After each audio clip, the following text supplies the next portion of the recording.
This is just a picture from the 18th century showing some people that are imbibing of the drug alcohol. You may remember, I think if you've completed your Chapter 5 quizzes, that I had a question about the 18th Amendment, the Volcker Act, which made alcohol illegal to purchase, to transport across state lines, and to sell in the United States from 1920 to 1933. So for 13 years, we were a dry country. So alcohol was then sort of like what we would think of as cocaine, or perhaps as marijuana used to be, was illegal. So what happened is people started to smuggle it into the country, particularly from Canada, where it was still legal. So that's where the drug organization under Al Capone was established, where he could make money by smuggling barrels of whiskey from Canada across the border. The roots of Prohibition actually sort of started in England, where people who beer drinking was accepted. You have to remember that in the 1800s, having beer, and even in the 1700s, it was actually kind of a caloric supplement for people. People worked very hard. They didn't always get enough calories, so sometimes the calories in beer will actually help people who were working very hard. But for the women, a man who would stop at bars or pubs in England before they came home, there was a lot of resentment that, of course, was brewing against them wasting their paychecks on alcohol and the family going hungry. So when we had immigrants coming to the United States, some of them brought with them this idea that alcohol should be associated with the devil and that it does nothing but ruin people's lives. These are some caricatures of what would be perceived as drunks. This guy, of course, no teeth, pretty rough-looking character. This poor woman here is kind of the lowest of the low. She's looking up, probably begging people for money to have a drink. So always portrayed as something that was very negative, and that kind of led to the movement, the temperance movement in the United States. What's interesting is when it was repealed in 1933, some of the people who were so against alcohol now had to have something to do, so they turned to marijuana. So it became, in 1937 is when marijuana in our country was, in a sense, it was officially made illegal, but they set it up so that it was almost impossible to buy it or have possession of it, because you had to have a special government sales tax, which nobody wanted to get because there were legal consequences of that. So it's interesting how once the temperance movement had to give up on alcohol, became legal in 1933 again, another constitutional amendment, within the next 4 years, their attention was turned to marijuana, and that's kind of how the strong prohibition against marijuana was established in our country, not necessarily based on science or anything like that. So things do, if you look at the history of things, you can get a better picture of how society viewed different drugs. This is just a picture of somebody having a great time at a party at night, and this is what he's going to look like in the morning. This cartoon is showing the effects of a hangover. The pronounced headache, you can see here, these little devils are sitting on his shoulders, and they're pounding his head with a mallet. So when I talked to you on Friday about about hangovers, one of the things that people experience is these awful strong headaches from fluid shifts to the head and neck while you're sleeping, and that dilates these capillaries supplying the brain. This is what I've already gone over with you. This is an official sort of diagram showing you the reaction called fermentation, which happens naturally in nature. Remember that for your final, you'll have to know that what you need to have fermentation occur is some type of sugar source. So it could come from fruit, from berries, from vegetables, from grain. It's in some kind of a solution. You've got to add yeast to that solution. The arrow represents a reaction that is going forward. So the products of this reaction then are ethyl alcohol and carbon dioxide. Specifically, for every molecule of sugar that the yeast consume, they produce 2 molecules of ethyl alcohol and 2 molecules of carbohydrate. So some of you missed that question on Friday, what the products of fermentation are. You don't want to miss it again. That would be really kind of shooting yourself in the foot. So we're looking here at different kinds of fermentation products. We talked about wine, and I didn't mention too much wine coolers. They kind of caused a controversy about 10 years ago. A lot of people who begin to drink, particularly young girls, they have a kind of a They don't care for beer. It's kind of bitter. They see it as more of a masculine drink. But a lot of young people began drinking by drinking wine coolers, which had a strong flavor, strawberry flavor, some of them, a lot of sugar added to them. So it was almost like these kids were drinking Kool-Aid. Well, wine coolers do have a lot of alcohol in them, 6% alcohol. So it wasn't that they were not, in fact, they were stronger in alcohol content than beer. There was a little bit of a backlash against that because it was like they were being marketed to kids who would like something that was very fruity and sweet, and maybe even thinking that it's not so bad alcoholically, had stronger alcohol content than a beer did.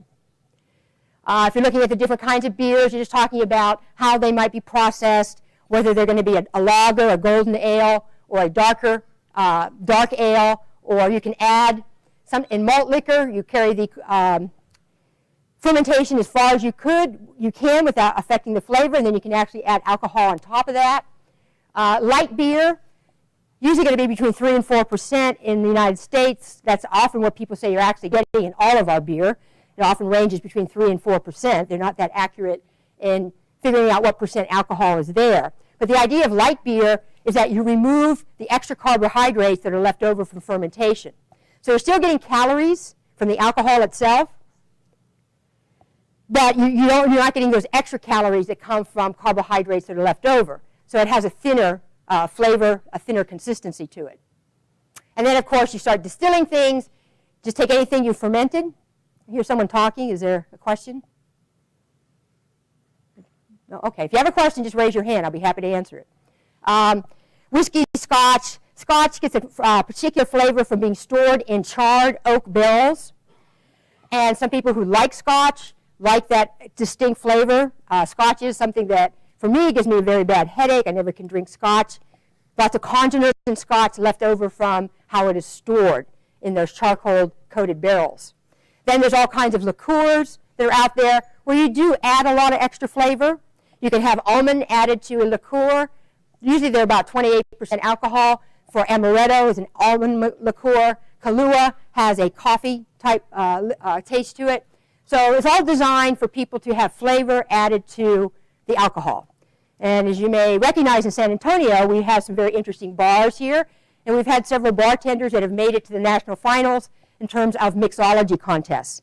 These are where you mix different beverages and to get a distinct flavor and uniqueness in how you garnish it. So there is actually an art to being a good bartender. Looking at the United States, much higher numbers here than any of the drugs we talked about. So when you start looking at how many people actually use these drugs, whether or not it's ever in their life, maybe experimentation, going to maybe using it in the last year or past month, maybe just social recreational, to people who are drinking every day. They could be considered heavy alcohol users, and people who are abusing alcohol. So remember, the definition of abuse is you continue your use despite negative consequences. So some people could be heavy drinkers, but theoretically, if they're not damaging their liver, which is kind of problematic, but they've never had negative consequences such as it impacting their personal relationships, their job, or having interactions with law enforcement, they're not actually an addict or abusing it. So this really laid out the striking evidence that not everyone who uses psychoactive drugs will become an addict. And this is becoming more and more predominant. I keep telling you 10 to 12%. So again, if 10 to 12% of this class, which was about 400, I think it's down to about 380 now, if you all drank, then 38 of you would be diagnosed, 10%, as an alcoholic at some point. So the whole key is what's the difference between those brains of those 38 and the rest of you. So, and it's true for all drugs. So I think our approach now is going to be different in this country, in our society. Once we understand that, can we focus more on that 10 to 12% and help them, as opposed to trying to use punitive measures to keep people from everyone from using a psychoactive drug by hoping that we can somehow save those 10 to 12%. This is just in Germany. You're looking at different countries here. These are a couple young guys in Germany. If you've ever been to Germany during Oktoberfest, it's quite a disgusting display of overconsumption of alcohol.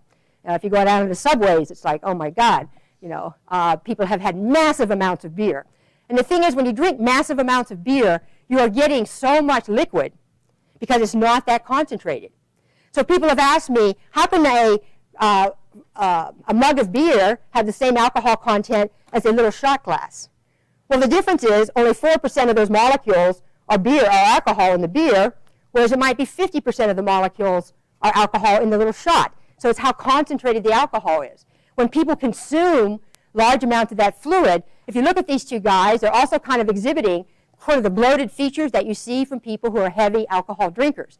They are ingesting a massive amount of alcohol. Now, some of that is going to come out in urine, but some of it's going to be retained, particularly if you have any kind of salty food with that, like chips or peanuts or something like that. You tend to get this sort of puffy, bloated look because of your high consumption of fluids. And, of course, people get very intoxicated. You can be an alcoholic and only drink beer. It does not require you that you drink other kinds of alcoholic beverages. I went through with you how your body metabolizes alcohol. If you look inside a liver cell, it will take that molecule of alcohol, the enzyme in the liver cell called alcohol dehydrogenase, strips off a hydrogen molecule. That turns this into acetaldehyde. The next step is acetic acid, and then your cells can burn that. With a little oxygen, they burn it to produce energy. So you get about 100 calories from an ounce of alcohol. That would be maybe one shot or one beer. So if you're talking about watching your weight, if you're thinking about not light beers but regular beers, you've got 100 calories from alcohol, another 100 calories, maybe 130 from the carbohydrates in that rich beer. That's like a Snickers bar for every beer. So people that are consuming 12 beers, it's like having consumed 12 Snicker bars in terms of the calories that your body is getting. So over time, young people who have normal livers are going to gain weight from drinking because of men usually around the abdomen and women around the hips. It's where you're going to store those excess calories. I didn't ask you to know this particular enzyme. It actually is the enzyme that drug antabuse blocks. If you take an antabuse pill, it's going to inactivate this enzyme. You can't continue with this pathway, and you get a buildup of acetaldehyde, which people are usually going to find kind of uncomfortable, maybe nauseous, flushing of the face, red eyes. You don't feel very comfortable. It's kind of like a strong allergic reaction. I also said that, of course, you don't ever want to drink methyl alcohol. If this were methyl alcohol, this enzyme would turn it into formaldehyde instead of acetaldehyde. What's up? Okay? All right. So this is kind of what I just showed you, that little chart we had, going from 0 blood alcohol to half, which would be 0.5 blood alcohol content. This is where most people want to stay. A little lowering of the inhibitions. If you're a little bit shy, that can help. You feel relaxed. You're not so worried about your anxiety. It doesn't take long before alcohol begins affecting the GABA receptors in the cerebellum, which regulates your position in space and where your body is, so you're conscious, you can balance yourself. As the blood alcohol rises, you start to see more and more of these. When people are in a bar, they often don't recognize that they're beginning to have these effects. It's only when they get out of the bar and into another environment that they begin to feel their intoxication. In fact, some people say, oh no, alcohol is a stimulant for me. I feel like doing stuff. It doesn't make me feel like I should be sedated. Well, there are some things that are happening with alcohol. You do get that little rise in blood sugar. You can get, for many people, the loss of the anxiety, and that relaxation actually makes you feel more active in many ways. So you feel like you want to do things. People talk about, no, I don't get less coordinated. I get better. I can shoot pool or play darts better. That would be at the very low doses where you maybe are relaxed enough to not have your mind interfere with what the sport is you're trying to do. But it is inevitable that you will lose your coordination as the night goes on. So as people who have lost their off switch and continue to drink, they're going to start getting into these kinds of situations. More and more loss of coordination, exaggerated emotions, unsteady standing or walking. Sometimes alcoholics will always hold on to something so people won't see that they've lost their balance. Remember, there's also behavioral tolerance. You kind of learn how to act straight because you're doing a drug in high amounts when most people aren't. So you're actually trying to cover it up. Many people will then exhibit this hostile behavior. The good judgment is gone. They kind of mainly baser, childish behaviors often come out. Now you can't walk. You might be, in a sense, passing out. People can't rouse you. They can shake you and you still don't respond. Then you continue to drop into this unconsciousness. At this point, you may start to try and vomit as your body tries to save itself. That's why people shouldn't be on their back if they've passed out from alcohol. Then this continues until your blood pressure drops into the coma range. You're not getting oxygenation of the blood. You're not perfusing your organs, and you have a heart failure. So you're dying at that point. Usually if people die from alcohol poisoning or overdosing, it's either first-time drinkers, or if it's an older alcoholic, they have to really consume a lot. So Amy Winehouse was sort of in between. She did 2.5 bottles of vodka the day she died, so she was a small woman, so she probably had a blood alcohol level right up around here. So she wasn't using the hard drugs she had been using. She had been combining things like cocaine and amphetamines to kind of offset her drinking problem. But then when she went into rehab and they were testing her, she went off of they thought she was doing pretty well. They didn't detect metabolites of the cocaine or amphetamines in her system, but she just went back old-fashioned drinking. And at that point, that's when she overdosed from alcohol. So she would probably be somebody, I would still say that she would be at the beginning ends, although she could drink a lot. 2.5 bottles of vodka at her body size was enough to kill her. All right, so we're looking at all how people can have, if they stay at those low-end doses, they're okay. People get some of these things here where you get dilation of your skin, you get a nice blush. I would say that if you have someone who is experiencing hypothermia, meaning low body temperature, don't give them alcohol. It makes them feel a little bit warmer because it causes the skin blood vessels to dilate, but they're actually losing more heat. So people on a cold day who drink alcohol to stay warm, they're actually accelerating their heat loss. So we're talking about that heavy long-term use. Again, most of you are not going to, if you are going to continue on in your life and be at some point diagnosed as an alcoholic, these things don't start showing up, usually the long-term health effects, until the second or third decade. So it's really when people get into their 50s that you really start noticing that there has been some kind of an effect. They look older. Their skin can look older. They've got spider veins from having those blood vessels dilated a lot. Some fair-skinned individuals, men, get a big red nose from the dilation of those blood vessels. The English and the Irish, particularly fair-skinned, can often get that. A person may also start having more and more erratic behavior because there actually have been some brain damage. They've lost a few neurons. They're blacking out a lot when they drink, which means that they're doing stuff, but they won't have any recall the next day. They may start to have problems with nerve fibers, usually in the periphery. They get a little bit spastic, real jumpy in their reflexes. Their liver starts to be damaged. Their heart becomes inflamed. Mental confusion, delirium, loss of sexual behavior, impotence. We're going to talk about damage if a pregnant woman drinks during her pregnancy. It's called fetal alcohol syndrome. And at this point, CNS depression just meaning that people, they're really kind of exhibiting reduced cognitive function, and they usually will maybe have an early death. If it's, a lot of times it might be the liver. Sometimes they have a heart attack. So there's a lot of toxic effects here from long-term use. Because it's legal in our country, you will see a lot more people exhibiting this. There's also genetics playing a role. Some people seem to be able to drink a lot more before they damage their liver. Other people are dead in their late 40s by cirrhosis or dead liver. So it really depends on other things that we probably don't really understand right now. So this is a liver that from an autopsy, this is not a normal looking liver. Your liver has multiple lobes, so it should appear kind of flaccid and soft. There's a few nicks here from the autopsy, but this liver looks like it's going to burst. This liver is showing the classic fatty liver syndrome. This is reversible. This just means that the liver is inflamed. If this person goes to the doctor, they're going to feel that their abdomen's tender. Your liver, of course, is right below your sternum here. The doctor will palpate your abdomen. His first question is going to be, how much do you drink?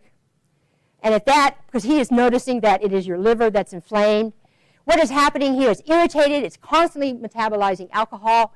It has to store the calories from other foods. until it gets the alcohol out of the way. And sometimes that fat is deposited right on the liver.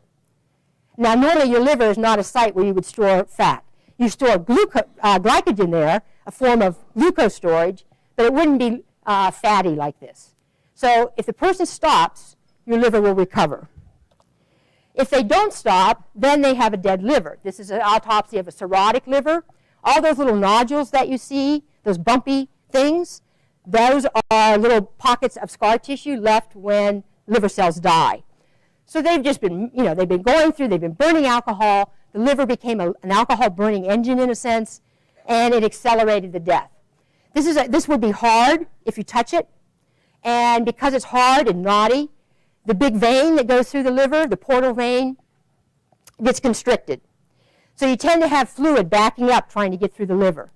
That fluid spills out of these distended blood vessels, and you get what's called ascites, or bloating of the abdomen. So it's a drum that's full of fluid because it can't really get through the liver. So people go in to have that drained periodically. So I had a friend who had nowhere else to go. I took care of him when he died of cirrhosis at my house through hospice.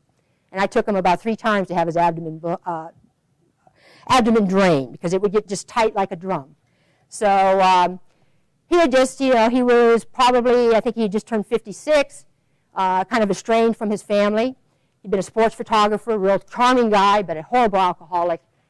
And he was dying, so we kind of took him in, and it's pretty amazing how that fluid collects. And he had the classic look of skinny arms, skinny legs, and bloated belly, because when you're drinking like that, you're not getting any protein in your diet, so you start to lose the protein in your arms and legs. So it's not a particularly good way to go. You get very yellow from this buildup of metabolites from the liver. So cirrhosis, the more people who drink and the higher amounts they drink, will increase the number of people dying from cirrhosis. So if you look at 1911, out of 100,000, 17. During Prohibition, it did drop. So it's not that, during Prohibition, it's not that some people didn't stop drinking. The overall consumption of alcohol went down. The problem is if the goal was to have no one drinking, that's not going to work. And that's one of the problems when a drug is prohibited. If your goal is to have no one do it, that's impossible if you want to have any kind of a free society. If you want to have a society like East Germany, where the Stasi follow you everywhere and have microphones in your bedroom, yes, you probably could control drug use to have no one doing it, but no one at this modern age wants to live in that kind of society. So it popped back up. We had a pretty strong high. The 70s, 60s, and 70s were bad drug times for our country. We actually had more people there. With some education, cirrhosis has gone down some, but that 9% of 100,000, that's a lot of deaths. So it is out there. You will see it. This is just an enlarged heart on the right from someone who was a heavy chronic drinker. Stresses the heart gets big and flabby. A big heart is not a good heart. It actually doesn't pump as well. The ventricles get smaller. The chambers that hold the heart shrink as the heart muscles get bigger. This is just showing you a fetus, that there is a barrier called the placental barrier between the mother's blood supply and what goes to the fetus. And there is a barrier there called the placental barrier. But guess what? Yes, it will protect the fetus from bacteria and viruses and other things that might be in the mother's blood, but it is just like the blood-brain barrier. So any psychoactive drug, which is fat-soluble, will get across this fatty barrier just like it would for an adult. So psychoactive drugs have free access to the fetus from the mother's blood because this barrier is just like the blood-brain barrier. Psychoactive drugs get across. That's why they're psychoactive. Okay, so there are some conditions that occur when a pregnant woman drinks. You just need to know the top one here. We'll talk about it in our notes. It's called fetal alcohol syndrome. There are others where it's maybe not as pronounced, alcohol-related, fetal alcohol effects. These are all lesser things that can happen when a fetus is exposed to alcohol. But for us, we'll just look at the fetal alcohol syndrome. So it can be extreme. There are a lot of birth defects that occur because of a pregnant woman drinking. It is happening because there's high blood alcohol content while the fetus is going through specific developmental stages. When neurons are growing to get to sites of development, where you've got formation of the head and neck. So this is an extreme case here. Here is a normal newborn that did die. They don't talk about the reasons here. You can see this is the cortex, where we've got lots of folds, which would be normal. This is the brain from an infant who died at birth, who was diagnosed with fetal alcohol syndrome. So the brain is smaller, and you notice that there are not as many folds. So there's those folds of the cortex that are where the higher functioning for humans are. It's folded like that so we can fit all that brain material into our heads. If you stretch this out, it would be quite a lot of material, but it's crunched up and folded so it can fit in there during development. So a smaller brain overall. Okay, these are two young boys in an orphanage in Russia. Russia had a horrible problem with alcoholism. Northern climates in general, those long, dark winters, are characteristic where more depression and more heavy drinking occur. It's interesting that in parts of Alaska and northern Canada, where there are those long, dark winters, you can also have a problem with extreme drinking. Now in Russia, they don't always mess around with beer. They will drink a lot of vodka. They make their own vodka sometimes. You go visit people and they have their own little slices of garlic in their vodka. Whatever they want to do is their regional thing. So the mothers of these young boys did do some heavy drinking. And they have the facial characteristics of someone with fetal alcohol syndrome. It was actually detected by pediatric nurses first, before doctors even noticed it. So if you're a pediatric nurse, you see hundreds and hundreds and hundreds of newborns. And they began to notice that newborns of women they suspected might be abusing alcohol had a certain look to their face. So this was then was actually followed up with some research. It actually occurs if you give a pregnant dam, a female rat, alcohol, her pups also have this characteristic facial features. So it is something specific to alcohol during development of the head and neck and closing off of the face. So usually if you look at the middle of the face, it tends to be smaller. So it's as if that middle area, the nose and the eyes are smaller. The eyes can be smaller and wide set, and sometimes there's extra folds of tissue at the inner eye and over the eye. The nose tends to be short with a big gap between the upper lip and the nose, and there's no furrow in the upper lip. So these are things that if you see infants all the time, you just start recognizing it. Now along with this, there can be intellectual development problems. So sometimes with extra help, these kids can catch up, but sometimes their ultimate cognitive potential is going to be less because alcohol was present during critical periods. This is a young man in the United States with his foster parents. He was also born with fetal alcohol syndrome. And so now his foster parents are taking care of him. He has some impaired intellectual development because of that exposure. Now you may notice that I haven't said this about other drugs. I haven't talked about people, you may not notice that you don't hear about crack babies anymore. If you were in this class in the 80s, late 80s, you would have heard crack baby, crack baby, crack baby, crack baby. It's interesting that you don't anymore. It was kind of a term that was sensationalized. It is true that mothers who use cocaine during pregnancy can have problems with, of course, they have high blood pressure. They can have problems of stroke, things like that. And the infants that are born were often very, very irritable, going through withdrawal after birth, because now when the infant's born, it's cut off from the drug supply, which it has become tissue dependent on. So it now has to go through withdrawal. Now with cocaine, there isn't the diarrhea, the cramping, and all the things you would get from heroin withdrawal, but you do have, as you know from your being in this class, that there is tremendous craving for the drug. Now the newborn cannot express this craving other than it's not going to sleep, it's going to be irritable, and it's going to cry. Maybe crying like 24 to 48 hours continuously, okay? Now people have improved. It used to be they would try and comfort these infants by holding them and cradling them. That's actually gets them more agitated. Now the treatment is to put them in a quiet place, to swaddle them with dim lights and no noise, and they seem to quiet faster and get through this period of withdrawal craving. But with appropriate care, they are not intellectually impaired, and they do not have physical abnormalities. The same is true for heroin. So what I'm telling you is drugs are specific. The difference is that alcohol is toxic. That's why you can use it as a disinfectant, okay? You can use it in a car engine like gasoline. So there are other things going on when alcohol is present in large amounts that are going to affect the fetus during development. So this is not genetic deformity. There's nothing, none of the drugs we've talked about are going to harm your DNA. They're not teratogenic, which means that there's damage to your DNA, which can happen with things like mercury and lead. This is happening because the fetus is developing in an environment where alcohol is present. So the DNA is normal, it's just being affected during development. So people have asked me, well, what about the father? What does an alcoholic father pass on? Well, the thing about alcoholism with men is that you do have reduced sperm motility and reduced sperm count. So you may actually be seeing reduced fertility in men who are heavy drinkers. Their sperm count will be lower. Now, there is a trend in families, because you know about how there is a certain inherited component to drug abuse, not specific to alcohol. So there is a type of alcoholism that seems to be passed from father to son. It involves early heavy drinking as young men. And so by the time they're 25, they've had a long list of run-ins with people and the law because of their drinking. That's a certain type of alcoholism. But for the men, it's just mainly reduced fertility.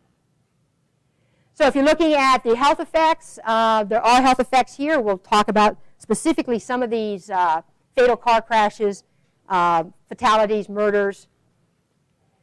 In general, this is looking at where you will lose your license in different countries. If you look at Finland and Sweden, they don't mess around because they have, Sweden and Finland being in the northern climate, they have a big problem with alcoholism. One time caught drinking, you just don't drive anymore. So you just lose your license and you rely on public transportation. As you may have noticed in the United States, there seems to be this unusual, or at least in Texas, you hear about people who have multiple driving while intoxicated. So one problem is they lose their license, but they do not stop driving because people cannot conceive of living without their car.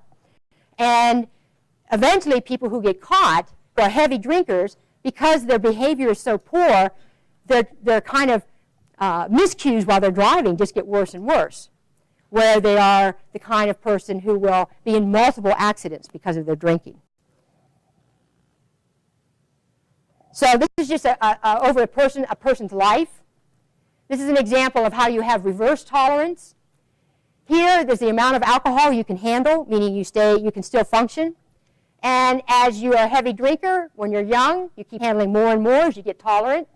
About the age of a little past 30, as your liver begins to have some problems, you can handle less and less alcohol. So that's the term reverse tolerance. You know what I'm saying here.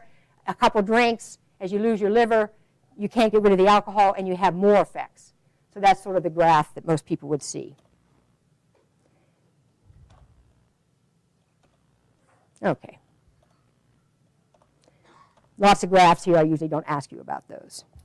So I'm going to ask you a quick question here. And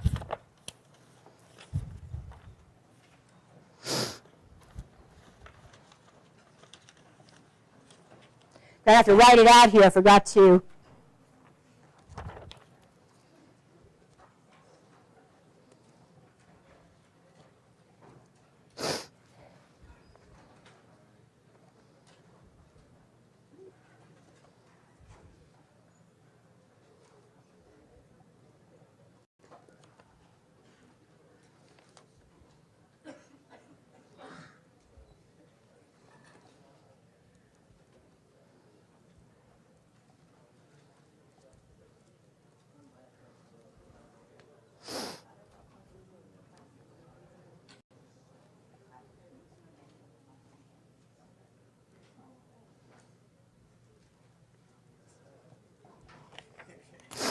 All right.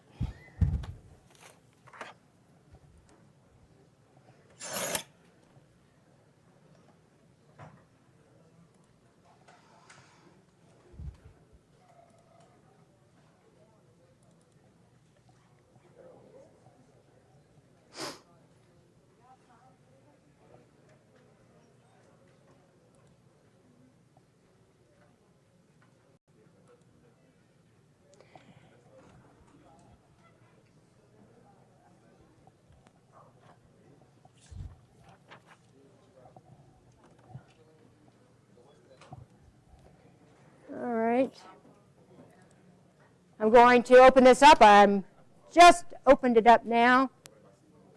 I've got that same problem here. It's saying it's got an unexpected out of bounds. Hang on.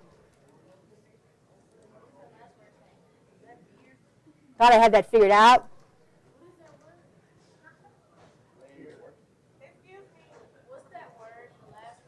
It's not open right now, but it is going to be 4%, 10%. Oh, it's beer. 4%, 10%, 20%, 40%. I had to shut it down because it had an error here. Let me go ahead and close it again. I still haven't gotten back from the company as to why that particular error is occurring. No, I had to shut it back down. Hang on. It's got to close it.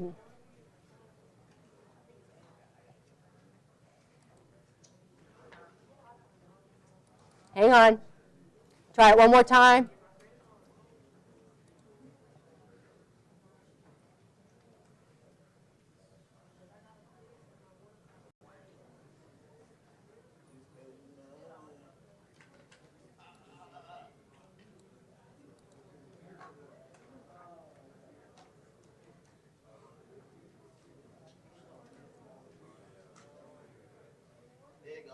Okay. It's still saying I have an error here.